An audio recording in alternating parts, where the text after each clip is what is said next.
Hi, I want to talk to you today a little bit about enrichment. Seen a lot of things lately from trainers claiming how enrichment causes your dog to do more bad behaviors. For example, if you're teaching your dog that it's okay to dig, then maybe they're going to dig in places you don't want them to dig. Uh, so I want to kind of just think about what that definition of enrichment is and if we are using it correctly to get what we need out of it and what the dog needs out of it, or are we using enrichment just as a pacifier kind of thing. There, just like anything in dog training, there are good ways to do things and bad ways. Enrichment is one of those that is going to be very different based on human needs and dog needs. So enrichment has 6 main categories. I'm going to read through them and then we're going to kind of slowly explain them a little bit.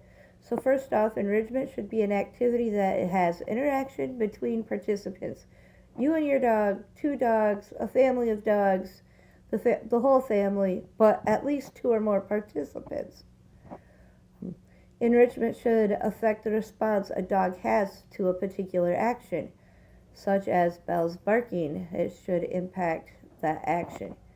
Enrichment should also lead to evidence-based behavior change, meaning we should be able to document it and break it down and show that the behavior is changing to something more suitable, that fits or what we want to see in our dogs.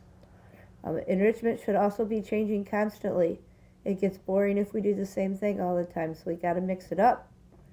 And enrichment should differ from dog to dog based on their needs, which could be breed-related needs or could just be individual desire-related needs. We have dogs that like to hunt, we have dogs that like to chase prey, we have dogs that like to burrow their heads into tight spaces, and some that just like to run.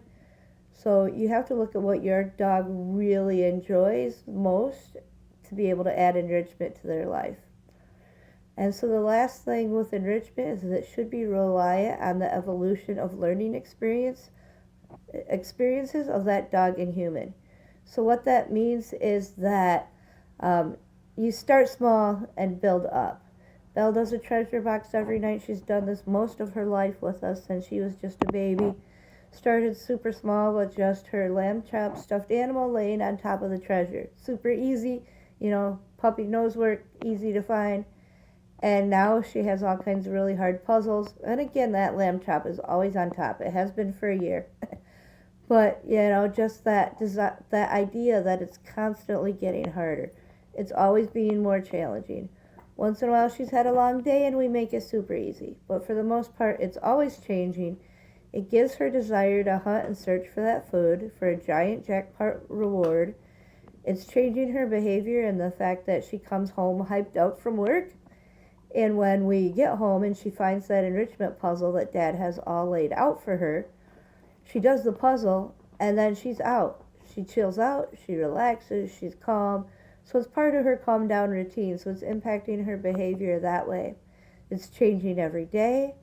It's teaching her to come in and greet people and instantly calm down. And it's an activity that has interaction because at least Dad, typically both of us, sit there and watch her and laugh at her and tell her she's a good dog, or sometimes there's a container that's closed too tightly and she's got to bring it to us and ask for help, which she knows how to do. And there are lots of other components to that include that into an interactive activity. Belle's not just enjoying that puzzle on her own.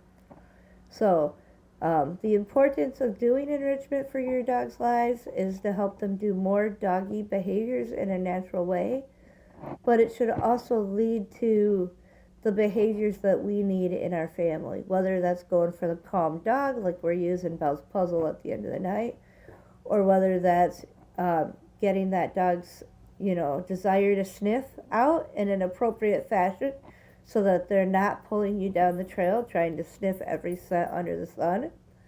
There are a lot of different things that we can do with enrichment that can impact the day-to-day lives that we spend with our dogs. We've welcomed them into our homes. We try to give them the best that we can when they're with us. and understanding how enrichment can really impact that if we use it correctly can really help us make our dogs have a better life, along with help us to have a better life enjoying our dogs and increase that human animal connection that we both crave and desire. So with that, if you have any enrichment questions, feel free to drop a comment. I love to answer help, and I can send you some free resources on enrichment if you would like them. Just drop a comment below.